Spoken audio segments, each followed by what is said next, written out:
Hello, this is Michael Paul with the New Orleans Scottish Rite College. I'd like to look today at an aspect of the Master Mason degree that may not be often considered. I'd like to look at the three bad guys and try to examine their actions and aspects of the story in a bit of a different light. Now, we can quickly sum up that what they did was wrong, but is that all there is to the story? Let's try to dig a bit deeper. Let's start off with a term we have all probably heard before. It's when something is said to be mathematically wrong. This would mean that something is not only wrong, but it's clearly a fact that it's wrong. It's not an opinion or a matter of debate. Mathematically wrong is how we view what the bad guys did. There's no chance that they were innocent, justified, or anything other than guilty. But still, let's look at mathematics. 2 plus 2 equals 5 is considered mathematically wrong. In arithmetic, 2 plus 2 equals 4. That's the correct answer, and we know it. Right? Well, maybe not always. Let's look again. Is it possible that 2 plus 2 equals 5 could be correct? Well, the question of can 2 plus 2 equals 5 is not unknown in mathematics.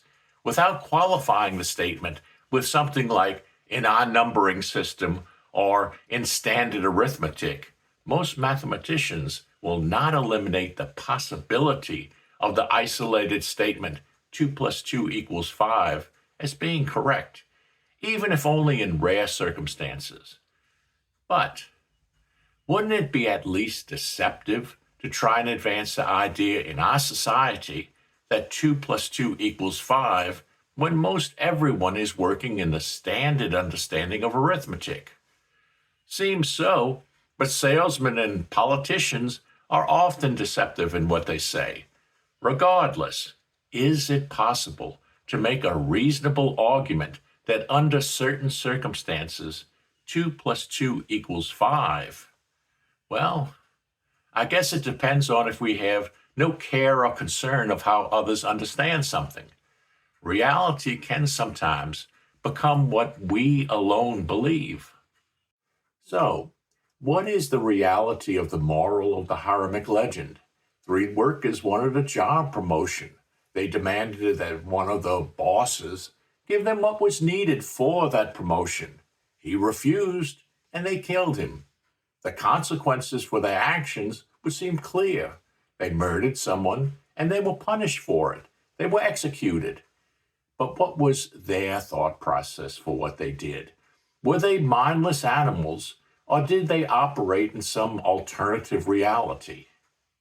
Let's look again at the situation. The three bad guys wanted a job promotion. From their viewpoint, they felt that they would do it, and they wanted it. In their mind, it was fair and just to get the promotion, and unfair for them to be denied. So, in their mind, or alternative reality, it was Hiram who was wrong. He was the problem. He didn't do what they wanted. He was unfair, and that needed to be addressed. So, he was punished. By their arithmetic and their understanding of right and wrong, they do seem to be able to justify what they did, at least to themselves. So, what is the reality of wrong? What we just looked at was the individual need. The individual, or several individuals, needed something. It was felt that it was wrong to be denied, and the answer was to get what was wanted or needed. This is the concept of the individual need. But what about the group need? There is a difference between the need of one or a few and the need of many. This seems to be the conflict that has always been at the heart of any situation. Do we think of what is best for the one or the many? Communities exist for the common good of the members of the community. In one community, speed limits might be lower than in other communities. That's their choice. If an individual feels that he needs to drive over the speed limit because he needs to get to work on time, well, he'll probably get a ticket if caught. His individual needs do not override the need of the community. The big I and little you has always been the source of problems in humanity. I want this. I need this. And what's really problematic is when you get two big I people who want different things. Communities exist for the betterment of all, not selected individuals. The I need people have always been at the heart of humanity's problems. And ironically, these are the very ones who believe that the others are the I need group.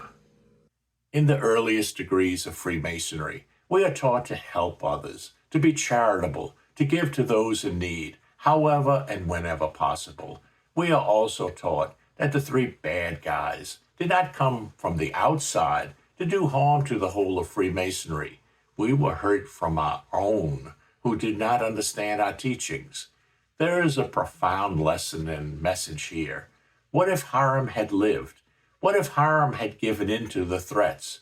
What if Hiram said to himself, well, they must badly want this advancement, and what does my word really matter? What if Hiram compromised his integrity and gave them what they wanted to avoid hassle? What lesson would then be taught? Andrew McCarthy is attributed with writing, nobody thinks that they're evil or bad. They all think that they're doing the right thing. The Master Mason degree gives us two sides of the morality coin. Three believe that doing the right thing meant getting what they wanted by doing whatever was needed. Another thought is that doing the right thing means doing the right thing. Which path do we wish to travel, and which do we believe is in line with our teachings? We need to think about this. Thank you for watching. If you like the videos, please hit the like button and subscribe to us. Your comments are very appreciated. See you next time.